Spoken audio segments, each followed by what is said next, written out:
going on, everybody, and welcome back to What's Behind the Scene. I am so excited with the guest that I have today. This is the president of Kevonstage Studios, CEO and the founder of Transit Pictures. I have the one and only Brennon Edwards here. Hey, did I say it right? No, you said it. Like, only thing I like on one side of me, I'm like, who is that? Right. And then on the other side, I'm like, oh, you forgot a title. Right. I'm founder of Kevonstage Studios too. Well, okay, see, this is why you're here to clear up some things when it comes to that. So dip right into that. Okay. Let them explain a little bit about that. So you have. All right, so the way it works is I've had Transit Pictures. We started Transit Pictures in September of 2015. Yeah. And we have been doing all kind of stuff. Like we've done environmental documentaries that won awards. We've done commercial work. We've done a lot of stuff with comedians, as you know. Yeah. That was kind of like our side chick. So we were doing like these big projects for the Sierra Club or Bloomberg, going down to Baja Mar to shoot all their commercial content. Yeah. And we were like, this is great. We were doing fine. And in between these projects that we had, we'd be like, well, what else can we do? Yeah. And that's when we start working with Tony Baker, and Tahir and stuff. Well, let's make Wording is Hard. Let's do this. Let's do all these things. So you've seen little pieces of it because you'd be popping in for all that. Yeah. And so that was just on the side that we were just doing it for fun because we love comedy. Then COVID hit and our side chick became our main chick. Because it's it was just a side thing that we were just doing, but then all of our other clients went away. Yeah. And we're just like, oh, all right, well, what can we do here now? Yeah. Because we know Transit Pictures, we're known for doing stuff everywhere else. Yeah. See, you jumping the gun already because you went full speed. The funny thing is you started in 2015 with Transit Pictures, but you were actually working on National Geographic travel shows.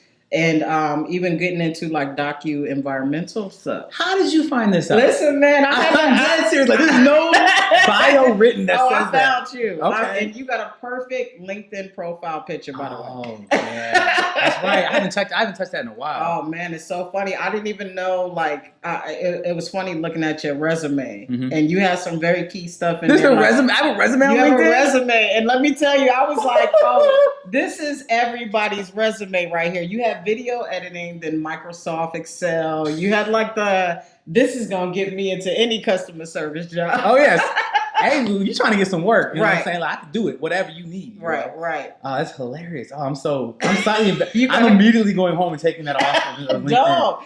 But just look at the profile picture. That's the one that's... Is it the droner one with the big smile? No, it's just you. It's like a headshot you with the background of an environment. I like this. All right. It's super... I'm mad that you're telling me about my profile. I know. I had no idea. But I want to go back a little bit because, like I said, you started with the travel company and stuff like that. First off, is this something that you even wanted to get into? Was this ever your path of doing travel type shows? No. In all honesty, I'm from Michigan, and I had kind of reached a glass ceiling there, and I saw what my future was going to be if I stayed. I was like, if I stay here, I'm going to get fat and have kids. Right. Live in a house just like that house right there. That's what I could see it. It's just that's what happens to everybody here. Yeah. So I'm like, I don't want that. I don't want to know what's going to be. And so, I got inspired to come out to LA. For me, it was I'm going to go somewhere with a lot of dope people. Mm-hmm. And it's and the most people is in New York or LA. And I've had enough snow in my life, being from Michigan. So I was just like, LA it is. Yeah. So I just packed up everything I could fit in my car, gave the rest away, and then just drove out to LA. And I didn't have an intention of working in the entertainment industry. I knew it was here, but it was, I went to school for political science. Worked at Walgreens, as a manager before I got here. I was like, what am I doing in entertainment? Yeah. So I just came out here and was like, I'm going to happily help whoever I can to the best of my ability. And at some point, somebody's going to see the talent that I bring because I know I add value. And that's exactly what happened. That is crazy. Let me understand this. You came from Michigan. You didn't know this is what you wanted to get into. Mm-hmm. So what was the first thing that made you go, oh, I'll learn how to shoot? How'd you get into it? So like I said, I was happily helping whoever I could. And I ended up going to this church event where I met a woman named Audra Bryant. And she had a play, a little black box theater play that she needed a stage manager for. And I was just like, all I have to do is manage the stage? Right. Say less, And I'll do it for free. I got you, you know? I didn't know what a stage manager was. I was like, whatever. The director just taught me how to do it. I didn't know that a stage manager runs the play after the first, after the first run, then the director leaves, and the stage manager is now it's your play. I was like, oh, I'm doing this. Right. And it was a really small theater. It was 100-seater, and it's I had to run the lighting and the sound cues and all the ushers and stuff. We didn't miss a single cue. Every show started on time. And at the very last show, a woman came and she was just like, She had talked to Audra. Audra told her about me, and was watching me during the show, I guess, and was just like, I'm going to take you to lunch. I was like, are you paying? Because I was broke. She was like, yeah, I said take you. I was like, all right, cool. And so she took me to lunch, and she's like, interviewed me. Nice. And at the end of the lunch, she's like, I want to hire you. And I was like, for what? She's like, the X Factor. And I was like, what's that? And she was just like, oh my God, just show up to this event on Monday. It all makes sense. Do some research. And I did. And I was like, oh, it's that huge music show that's like American Idol. Wow. I was like, all right. And I was in their corporate office, like sitting I was sitting like 5 feet away from the executive producers of X Factor, all of them, all these British dudes. I was just sitting there just like, oh, okay, hey.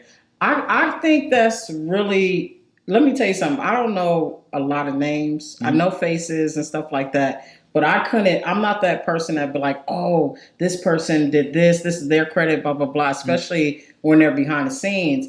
I feel like that helps a lot of times with that you don't know? That I don't know. Okay. And I say that because I'm into Marvel films and stuff like that. But if I knew I was meeting the man that made those and I was coming in trying to pitch a project or get hired, I would be damn near shitting in my pants. It's funny you say that. I actually had something like that happen to me today. Yeah? Yeah. I'll make it real quick, but no. So Audio Boom is who hosts all of we have like a mini podcast network. Mm-hmm. So Audio Boom hosts that, right? And they had another client that was looking for references to work with them. So somebody who had a big following or whatever. I didn't know who it was. They hit me up and said, hey, can you just give us a reference if we can connect you with the guy? I was like, of course, guys, don't worry about it. So they gave me references like Dave Mays. I was like, that name means nothing to me. Right. So I didn't do anything about it. I was like, whatever, I'm just going to tell them Audio Boom is fine. You should work with them. I work with them. They get us money. It's fine. And so we get on the phone and we start talking and he starts asking me other questions. I have to give him my recommendation. And then it's like, we finished that and I was like, all right, man, it was good talking to you. He's like, well, actually, I had some more questions if you have a few more minutes. I was like, for sure. And he's like, I did some research on you. I was like, oh, okay. I was like, all right. And he just started asking me questions about like Tony Baker and Kevonstage and the things that we've done and travel, all that kind of stuff. And I was like, man, who are you? Yeah. Like, why did you do research on me? He's like, well, I'm the guy who created the Source magazine.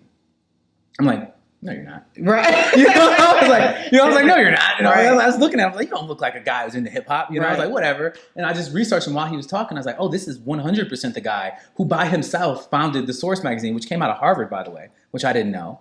And I'm like, oh, so I'm been having an hour-long conversation with the guy who founded Source magazine, who's founding another content creation studio right now, and he's talking to me because, at first he's talking to me to get a recommendation, but secondly, he's like, well, maybe y'all could produce some stuff for me.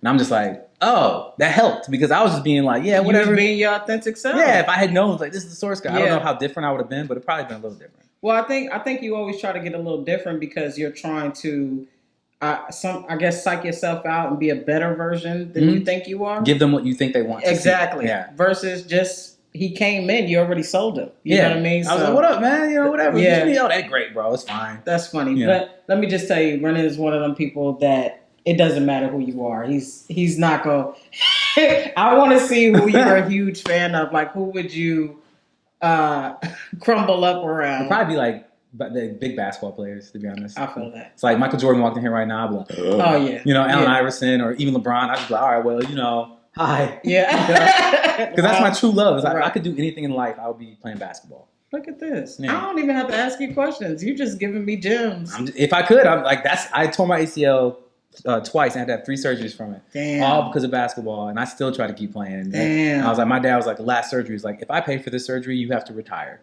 And I was just like, okay, so I either can't walk or and still be able to try to play basketball. Right. Or I get this surgery and just hang him up. So I had to hang him up. And it hurt. That's the definition of following your dreams. I mean, the wheels fall off. Yeah, to the wheel. Oh, yeah. To the legs fall off. Leg literally off. Right. It's like, yeah, it's fine. Whatever. I'm sorry. Oh, you're amazing in doing what you do now. I just, putting stuff together and doing that. You mentioned that the X Factor would you say that was like your breakout TV show? I think it's an interesting term to say breakout. Yeah. Because one of the things that I've come to feel throughout, my career and the careers I've had is that I have a hard time identifying what was the moment of breakout. Yeah. Because it's like I could frame it that way and say, yes, it was the breakout moment because that was my first time seeing producers produce. And I gravitated towards the producers on that show. And then after that show, they gave me an opportunity to work as a producer on another show, which I didn't even know what a producer truly was. Right. And they just gave me an opportunity and I was like, all right, cool. So I'm going to do this. I don't know what I'm doing. They're like, just tell them you know what you're doing. Right. It's literally fake it. The producers from the X Factor said, it. just trust me, say these things like this, they'll hire you. And I was like, I don't want to lie. And they were just like, just say it, bro. I was like, okay.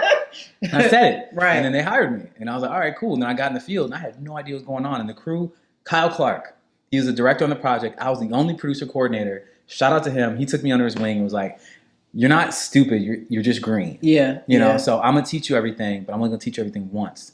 You know, and I was like, all right, thank you. You had to wait, so you started off as a producer on the X Factor? No, on the X Factor, I was an outreach coordinator first, which means that my job was to find creative ways to get people to apply to be on the X Factor. And so, like, they loved me because it was only a 6 or 8 week job. I don't remember. Which I didn't know. She just told me I had a job. I thought I had a career. You know, I'm from Michigan. Like, you don't have jobs. You don't have gigs. You have careers. So I was like, I got a career. But I did that, and they loved what I did because I just gave everything to it. So, like, we need to figure out ways of doing this. Here's what we do. And so then I would just keep asking questions like, well, why don't we do this? Well, why don't we do that? You know, and so it's like, they were like, well, who do you think is going to apply? Like, what do you think could work? And I was just like, well, I'd reach out to the black churches in all the areas that we're going to have arenas. And they're like, why? I'm like, because that's where black singers come from. You know? And so they're like, well, go ahead. And I was like, all right. And I reached out and got a bunch of, like, black folk from churches to come and, like, apply. And some of them ended up going pretty far. You know, so they were just like, yo, you know, this guy's thinking. And I was like, yeah, I'm just doing what you told me to do. You know? And then they were like, all right, that job ended. And they're like, all right, now can you do casting? Do you have an ear? And I was like, my brother's a vocalist, so probably. Wow. You know, and they were like, well, give me a test.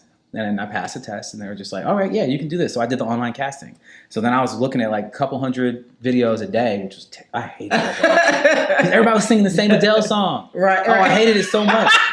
Like, do not sing any form of whatever the most popular song is when you get onto any form of singing competition, because as a producer, I don't care what your voice sounds like. I don't care. Just letting you know. Sing something that means something to you, not something that everybody's listening to right now. I would be Patti LaBelle in it. That would work, because you would be the one Patti LaBelle singer. Yeah, nobody come in doing Patti LaBelle songs? No, everybody's singing Adele. Everybody. And I was just like, all right. So I did that for like 6 to 8 weeks. And then that job was about to end. And I was like, all right, I guess I'm good. You know, that's nice to meet you guys. And then this lady who hired me was like, you should go over and talk to production. And I was just like, all right. So I had already made friends with them at this point. Yeah. You know me. Yeah. I'm in the office. Yeah. So I was like, hey, man, like my job's going to end soon. Y'all got something for me?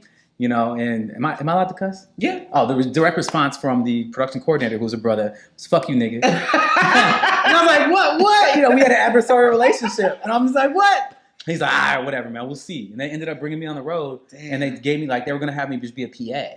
And I was like, I don't care. I'll do anything. Yeah. And then he was like, nah, man, honestly, I watched you work. You're too smart. You can't do that. Can you type? And I was like, yeah. He's like, fast? I was like, yeah. He's like, all right, you're going to go work with the producers over here and like do live transcription. And so then I ended up doing live transcription with, and I get assigned to like different artists. Jeez. And so I was assigned to Fifth Harmony. You know who that is? Yes. Yeah, so I was homies with all of them. I was spent every day on the X Factor just with them. Wow. So like before they were setting up all the cameras, they'd be sitting around and just hanging out with me. They'd be stealing my phone and my glasses and taking pictures and stuff. Like at that time, there were nobody. You know, it's just we were all just hanging out. And so I got a bunch of pictures with them and like pictures of them stealing my phone and like looking at me chasing them and stuff. Like they were cool, you know. So like that was my job. Was I hang out with them. We're trying to get my phone back. Like they steal my phone and run taking pictures. Right, you know, they were little girls. They were like 16. Yeah. You know, so I was like 24. So I was like, stay away, number one, but also get my phone back. Yeah. But they'll have some selfies and come out later. Man, it's like now it's like exactly. That could be you wasn't gonna take it there. You would take it there. I'm just saying all the stuff that's going down. As soon as you hit hard, it would have been over. No, they gonna be like, Brennon was the nicest. He never did nothing. He was so kind. We messed with him. Yeah, you know, they did. Like they were like, they knew it. You know, it's like there's a difference between like, you know, young ladies who are just like, yo, they're pretty or whatever, and they're cool, whatever. But it's like the ones who know what they are and know what, you know, like how to interact with people. They were like that. Yeah. Like specifically, a couple of them were just very much so like, hi. Yeah. And I'm like, stop it. They're like, stop what? You know, and I'm just like, all right, I'm leaving. Young girls love that. I hated it. It was the worst experience. Yeah. It's just like, I don't want to talk to you. Yeah. It's uncomfortable for sure. You know what's dope about you, because this is, I don't even want to say it's a once in a lifetime thing, but I've learned in the past few years, like being behind the scenes and the whole producer credit and certain things, like there's so many credits that you can get without really knowing how to write a script, without knowing a lot of stuff. And a lot of those people who are running stuff don't really know what they're looking for or what they're doing. Mm-hmm. So I just think it's dope. What do you think was different about you and how you were able to grow and graduate to different jobs more so than other people who actually go to school for stuff like that? I think probably my greatest asset is that I brought zero ego. You know, it's because you go to school and you learn about it, then you're like expect things to be a certain way or people to treat you a certain way when you're in a certain position. Mm-hmm. Whereas for me, I was just happy to be there. You know, I'm just like, I'm going to give you my best no matter what. You treat me like crap, that's fine. You still get my best. Yeah. You know, like that, the attitude of happily helping didn't stop when I started getting paid to do it. Yeah. And so for me, I'm like, everybody's going to like me, which is my natural talent, I think, over everything, is that I'm just really good with people. And so in our industry, you know, 80% of it is that people like you. Yeah. You know, the other 20% is the technical skills. So I think that's what took me further than anything else, is that people just like being around me. Yeah. They're just like, yo, he's cool, he's funny. Yeah. And like, I'm good at getting made fun of too. You know, as you know. But he go back and forth all the time. I learned that though. That's something that was acquired. Like when I first got out here, I was mad, green, innocent, naive, and they used to light me up. Yeah. Like, I'm not telling that story. No, tell it. I want to tell you. Have to now. Well, you would love. You might have heard it. So, all right. I'll only give this story in context. In context of how I knew that the story was very funny is when we were shooting Tony Baker's first comedy special, Scaredy Cat. Mm-hmm. We had to drive to New Mexico and then drive back to do it. I had me, Tony Baker, and Keenan Baker in the car. And they complained about how hard stand-up comedy was almost the entire ride out there. And so I was just like, all right, that's enough. They're like, what do you mean? I was like, just shut the fuck up. Yeah. It's not that hard. Like, you guys, I'm just telling you, like, I was like, it's not that hard. Like, if you really wanted to, anybody can probably do a 5. You know, it doesn't matter. Y'all just shut up. Because for me, it's like, I would never just come out and say that. You know what I'm saying? Because I never would normally even think it. But they sat there and talked about it for 4 hours in my car the whole ride. I'm driving. I'm just like, just okay, we get it. So I just told them to shut up. And they were like, Tony Baker's like, okay, you'll do 5? I was like, I'll do 5. I'll do 5 whenever you want. I promise you I'll get a laugh. So fast forward 2 years, 2 or 3 years. Tony Baker's headlining Flappers for Tony Baker and Friends. Right. I'm there to enjoy the show, front row. You know what I'm saying? Like, what up, Tony? You know, like he gets up there. He's like, hey, what's up, everybody? Welcome. We're going to have a good night tonight. Brennan, get your ass back to the green room right now. What? Full the big stage of Flappers. He's like, Brennan, get your ass up to the stage, right? Get your ass back to the green room. You're doing your 5 today. Oh, my God. So I had 0 time to prep. I had 0 time to know anything, which I know a lot of comedy is preparation. Yeah. So he gave me none of that. So I got up on stage. I gave church announcements for the first 3 minutes. As in, like, you know, I have confident stage presence. I wasn't worried about. I was worried about being funny. Yeah. So I tried some other stories, and I knew that there was one story that I was like, I can end with this story. I'm gonna get my laugh, and no one's ever gonna be able to say shit to me again about stand-up comedy. And so I told this story. I don't like this story. It's a self-deprecating. You gotta say it. No? So as I said, my first job, I worked on the Travel Channel. Yeah. And I was green. That director helped me out, and I was green, and the whole crew was all seasoned. Tony Valentino's bitch ass was on that crew. Right. So you can ask him about this stupid story too. And so we're traveling all around the country. The idea is we're shooting shows called Extreme Yachts, Extreme RVs, Big Cool Toys, and we are a crew of like 6 people. So it's a very like small crew. And I'm the coordinator. We have to go from city to city to city to city. Like we stay out on the road for like 6 to 8 months at a time. So these guys become your brothers. You know, like we're out here chilling. We're out on the beach in Florida. You know what I'm saying? They're like, Brennan, pose. I'm like, yeah, I'm taking pictures and stuff. You know, and like they took pictures of me everywhere. I was like, man, I don't know why. Like these camera guys sure love taking pictures. You know, that's what I was thinking the whole time. Come to find out that what they did was they created a Grindr profile for me. And if you don't know what Grindr is, Grindr is a dating app for, I believe, gay men mostly. Yeah. Gay men who are just trying to get it in. It's not even a dating thing. It's just like, I'm trying to grind it out right now. That's what Grindr is. And so they created the Grindr profile for me. And the kicker was of what my tagline was. Oh. What? Shy but ready. So I had many unique experiences all over the country. Like just the randomest thing. People are like, you really are shy, aren't you? I'm like, what are you talking about? Like they would just check me in every restaurant we went. Every place we go, they would just check me in. That is hilarious. Yeah, so I got my laughs, just for the record. That is hilarious. I got my laughs. Tony Baker, you can go fuck yourself. Right. Keenan, you can go fuck yourself. Every other comedian who doubted me, I got my laughs. Right. You can ask him about that too. I'm surprised they didn't put you on that night. They did put me on that night. No, it was the same night. Yeah, that night. Brennan, okay. I walked up I mean, sat down. He got on stage, introduced himself, pointed at me, told me to take my bitch ass back to the green room. I went up that night, did my 2 to 3 minutes of church announcements, which is nobody. They were just watching me talk. Yeah. You know, they seemed to be engaged. Yeah. But it wasn't laughing. And I was just like, all right, whatever. Let's go for the story. Yeah. And I told the story. I got like 2 or 3 laughs throughout the story. And then I pretty much just put the mic down. I just looked at Tony Baker. He reached out to shake my hand. I just walked by. Yeah. Just kept walking. That's how you do it. Yeah, you already know. Yeah. I was just like, I told you, anybody can do it. You know, but I also have a lot of respect for stand-up. Oh man, I thought it was a fast forward like a few months later. The fast forward was from the time that I was talking shit to 2 or 3 years later. I completely forgot that I was talking that shit. Sitting at one of his comedy shows, and he's telling you you're going to go on tonight. So that's the fast forward. Like that night, I went up. Would you get on stage again? Not with no preparation. No. You got. You like I ain't doing that. I like being on stage. Yeah. I like attention. So I'm not against the idea, but for me, the amount of work that it would take, I don't have the time to do. And so I respect that work. I respect I respect the art of comedy enough to know that I'm not willing to put in the work to be able to really do it. That's admirable. Mm-hmm. I like that. Let's go back to because you are doing a lot of projects. You said you started Kevonstage during the pandemic. Mm-hmm. What I love about both of you guys is that y'all always catch the wave. Oh, y'all always know when I don't know the surf terms, but when to take that turn or jump on the board to catch it. And y'all started Kevonstage Studios in the pandemic, right? Yeah, in the beginning of 2021. How the hell? How did that happen? Do y'all just shift? Because we was in this pandemic, no stand-up comedy. I did see a few people starting to do online stuff, but the way y'all made that pop off was incredible. All right, so the way that happened is I want to be like, I'm a genius. That's how it happened. That is not the case. What happened was, you ever heard of a comedian named, should I say the name? No, I'm not going to say the name. Okay. But there was a comedian who hired one of my business partners to come do a live virtual comedy show. And he was one of the camera operators during the pandemic. Mm-hmm. And the dude made some cake that night. Yeah. And he did it in a way, he did it in his studio with an extremely small audience. And his audience isn't as big as the people who we work with, but he was able to make some real cake in one night.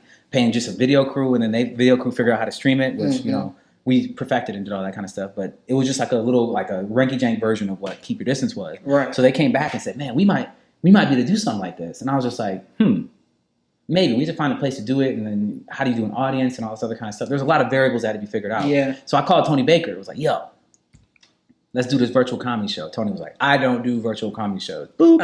And I was just like, okay, maybe I don't have a good idea. He gonna be mad about that? Oh yeah. and then I called Tahir.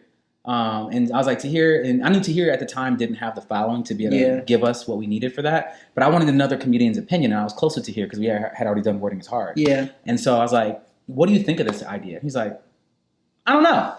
I was like, okay. He's like, let me hit you back. He hung up, and apparently he immediately just called Kev, like, Kev, you need to call this nigga Brennon right now. Like, he has something that I think you're going to need. And so Kev called me, and he's like, nigga, why didn't you call me? Yeah. I was like, I didn't have your number, bro. Yeah. Like, I'm not going to call you. Like, I've met you and talked to you a few times, but I didn't really know Kev like that at that point. Go ahead. I'm going to let you finish this. And so Kev was like, tell me more. And so I was like, this is what it would be like or whatever. Here's how we're going to do it. We're going to have a live audience. What we're going to do is COVID test the entire live audience, put them on a stage, and then live stream it from high quality. We've shot these comedy specials before. We're going to shoot this at that same quality, but we're going to stream it. So we're going to shoot this like a comedy special with an audience outdoors in our back parking lot. That back parking lot, I could take credit for that idea. Yeah. I was like, get a muralist, paint this whole entire wall. So that's what we did. Got a muralist to paint the whole wall. We built a stage out of wood, and then we just put up a bunch of folding chairs, and then just like, all right, pull up. Did y'all have the studio before? Mm-hmm. Yeah, so we had the studio. So Transit had that studio because we had partnered with another company just to get like a little place for us to do our work out. Yeah, because we had grown to a point where we couldn't be working out of like Tony's side room anymore. Tony Valentino. He had like an extra room in his house, and we were working out of that. His wife was ready to kill us. Yeah. So it's over it, man. So we got a place, and then we built that studio. So it was like an empty, shitty building, Yeah. And so we got our whole community to come in. We painted it. We took out the flooring, put in new flooring. We built a studio with sound quality. We did all that kind of stuff. What you see remnants of now in Kevonstage Studios, we already had done that at our own studio. And so we did it on a really small scale.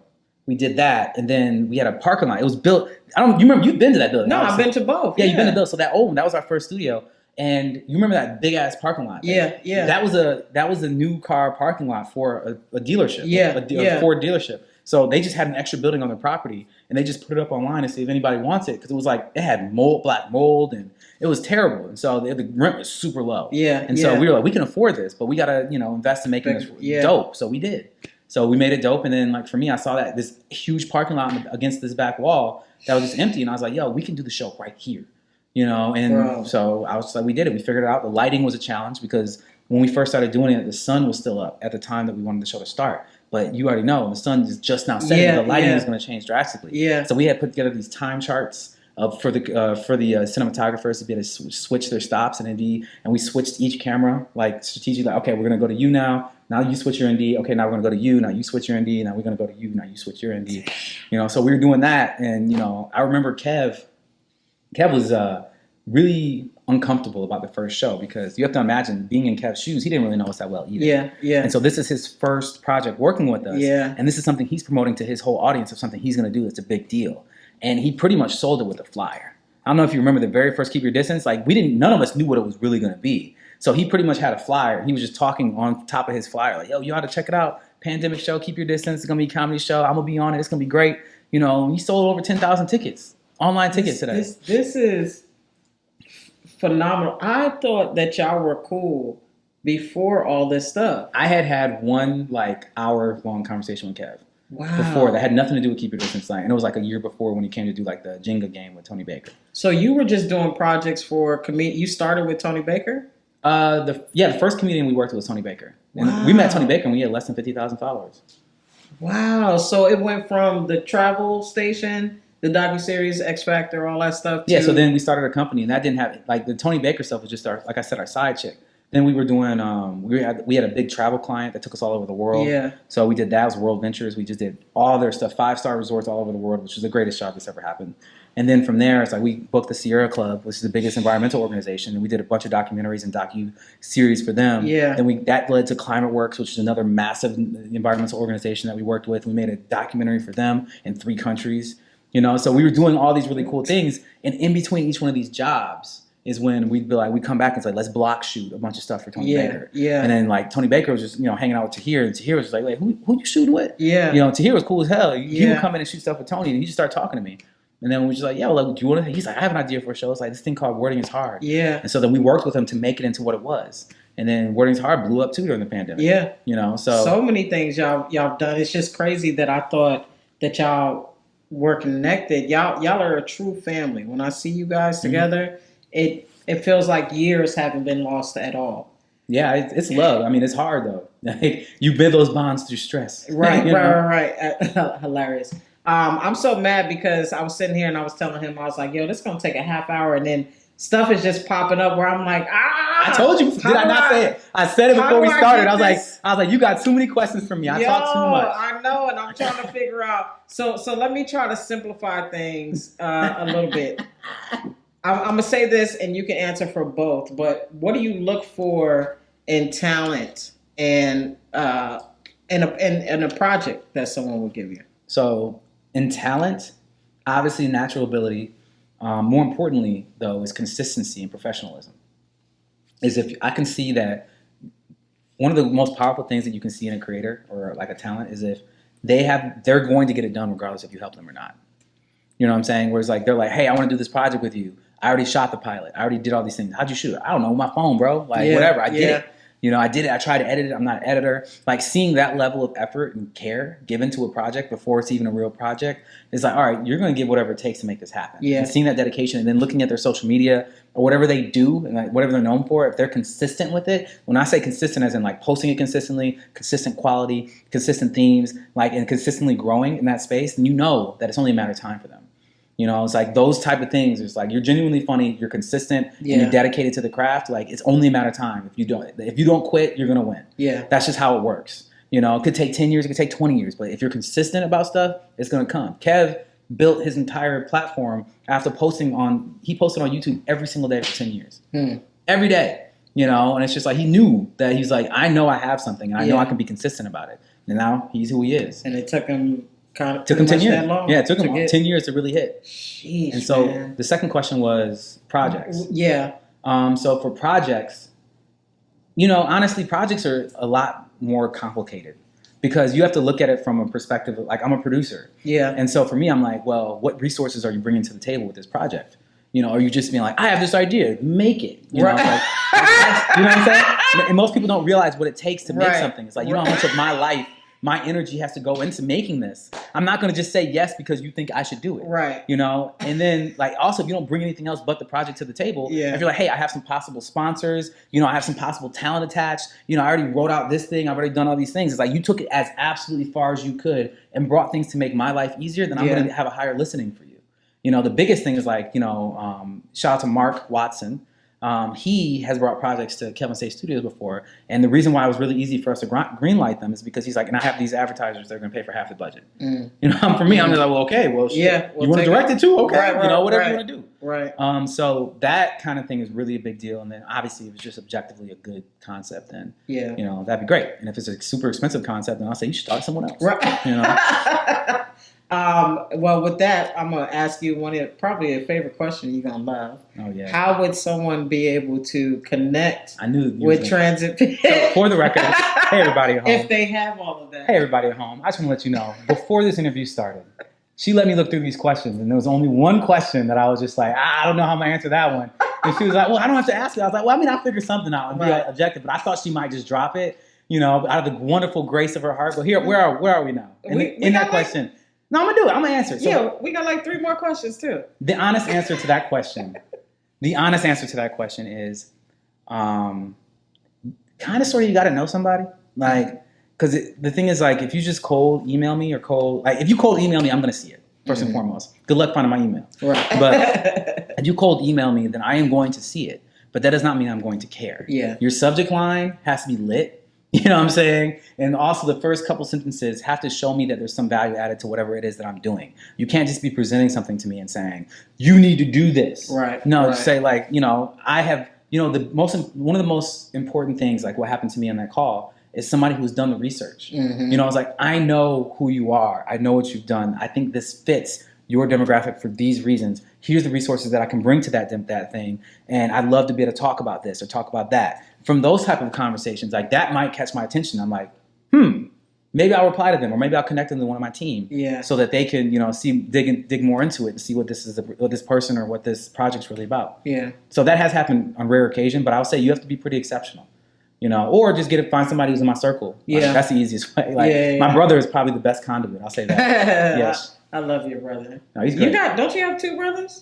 Just one. Just one? Why do I feel like maybe he was just different phases of his hair? Yeah, probably. I would say the funniest thing somebody said about him the other day, it said that my brother's name is Alonzo. And they said, Alonzo is Brennon in the Avatar state. And I lost my mind. Yo! So my brother has like a head tattoo that looks like the Avatar tattoo. That is brilliant. Yeah, I was just like, this guy. That is brilliant. All right. I'm looking through. Look at you. Because you just gave. Okay, I'm gonna interview you. I know. I felt like I should have did a part 3 on you. Okay, I'll say this. What's the most important thing you've learned throughout this journey? The most important thing that I've learned throughout this journey is the importance of consistency. Could you say that again and louder? The most important thing that I've learned throughout this journey is the importance of consistency.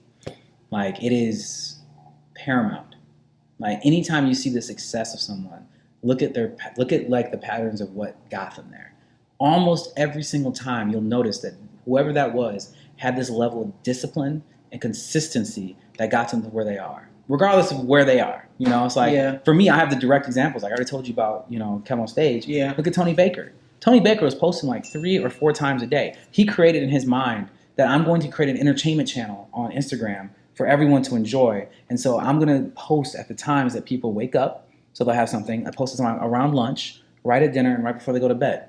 That's when I'm going to post every single day. That's a lot of work. It's a lot of work. That's a lot. But he's one of the most consistent brothers you'll ever meet. Yeah. He just did it. And he had to keep coming up with ideas and keep coming up with stuff. And then something hit, finally. Like the animal voiceover. He just did that as a joke. Yeah. And then suddenly, bam, it blew up. And he's like, well, I guess this is what people want. And he leaned into it. And that never would have happened if he wasn't being so consistent that forced him to be able to be more creative in ways that he wasn't normally.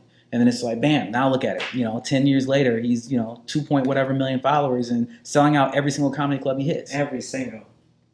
In these streets. You know what I'm saying? He's in these streets. All right. If you could only pick, I'm going to say three positions to make a successful company, what would those positions be? What kind of company? Production company. Production company? I would say you need a creative director. You need a producer, and you need a technician. Those are the three. So the technician will be somebody that can do anything from camera operating to helping with sound to doing a little bit of editing. The creative director can do all of the above, DP, do all the kind of things. They just have they have a high taste. Mm-hmm. Like you have to have somebody as a creative director that their taste is really high, and but they're still scrappy. That's Tony Valentino. Yeah. Tony Valentino wants everything to be as great as it can be. But he's gonna work his ass off every day, and he's dedicated to that. He also understands the limitations of what we have, so he just makes it work to the best of his ability. And then we have someone like Cameron who can help Tony do those things because it's hard to do all those things by yourself. And you have someone like me who's really good with people, who's really good with money, who's really good with like business affairs. And it's like with those three right there, you can accomplish a lot because when you get projects, you have to hire on other people. Like, we need a director of photography, we need a real sound mixer, we need all those other kind of things. But when you're starting off, it's like you kind of have to do everything. Yeah. And so if you have to do everything, then what are the roles that are going to be able to encompass all that? So for me, I'm like, one person's the business, one person's a creative genius, and one person's the technician that allows the creative genius not to have to be so technical. That's beautiful. I was going to say, hey, is there any other advice you want to throw out there for a content creator, somebody? I mean, because I feel like everybody is almost becoming their own production company, even if it's just a single person. Mm-hmm. I feel like you answered. No, I can get some advice. You want to get some more advice? Well, I mean, obviously I said consistency is really important. Yeah. But I think research is just as important. Is that if you're going to start getting into wanting to create content, you need to have a strong why. Like, why am I doing this? As well as like, you have to love it. You can't like it. You can't think it's okay. You can't think it's fine. You have to love it. Because if you don't love it, you're not going to do it when you're sick. If you don't love it, you're not going to do it when you're tired after working another job to keep the lights on. If you don't love it, you're not going to do it after you just broke up with your significant other. Yeah. Consistency requires that you love whatever it is you're doing. And the research aspect of that I was referring to comes back to the idea of market research. If you want to be effective, you can be consistent and bad, which means you're not going to grow. Right. You know what I'm saying? But if you actually... On the contrary, there's some bad people out there that's killing the game. Yes and no. I mean, yes, but they find their audience. Yeah, the consistency. But I've also known people who aren't that great, who have been the most consistent people I've ever seen. And it's just like, the reason you're not great is because you're not paying attention to the greats. So you have to do your research and see like what is special about these particular types of people that are in my pocket of comedy or in my pocket of creation. What are they doing that's special, and what can I do to even mirror what they're doing in my own way? Because the most common type of content right now that gets the most shares is stuff that's recycled anyway. Yeah. Somebody posts a funny video, then you put yourself on it making fun of it. Like there's a funny picture, then you write whatever you think should be on top of it. Right. You don't have to actually incept things. You just have to be paying attention. So you keep your ear to the ground, your eye to the sky, and you're just out here just like, all right, these are the things that I find interesting, and here's why. And then you create from that, I love it. Brennon, shit. This was amazing. Thank you so much for doing this. I love you, Chaunte. I love you too. This was really good. I've learned so much, and I just want you to know that I'm inspired by you in general. Just the movement, the connections, all those things, and putting out the content that you guys are doing. I love the team, and I love, I hate hearing artists trying to look for networks or production companies that just don't get it. Mm-hmm. And finding somebody like you that can, I think, do equally as good, if not better, than the stuff that's out there is just, I don't know what people would be missing. So anyway, thank you again for doing this. Please let them know where they can find you. Hold on. Let me give you your flowers too. You can't just give me flowers. Like, you are hilarious. You are consistent. You're amazing. You're one of my favorite people. And you constantly are posting wonderful things, and you be cracking me the hell up. Thank you. And I really appreciate that. And you're super easy to work with because we have worked on projects together. Yes. So I got to give you that. That is actually extremely important. Another value of a content creator when you ask like what kind of person you'll be working with. Chaunte. Hey. Because you're fantastic. Hey, so, thank you so much. I appreciate you. You know what I'm saying? You got to get space for yours. You know what I'm saying? That means so much to me. He trying to be my baby father, y'all, so that's really what it is. Ain't no try. You do or you don't. You do or you do not. Let them know what projects you're working on, anything you want to promote, and where they can find you. All right. So first of all, you can find me on Instagram at Brennon Produces, BRENNON Produces. And I'm working on a project with the Sierra Club right now called Black to Nature that features a lot of the big comedians that you guys hear me talking about. Putting them out into not black spaces, like national parks with a black steward. So somebody who knows what they're doing, and then filming their experience to be able to connect to nature, because I feel like nature allows us to connect to ourselves. So we came up with this project, as well as check out Kevonstage Studios because it has all the things. Hey. We're out here. Gang, gang. Y'all can follow me at C Wayans on everything. And we'll see you next week. Peace.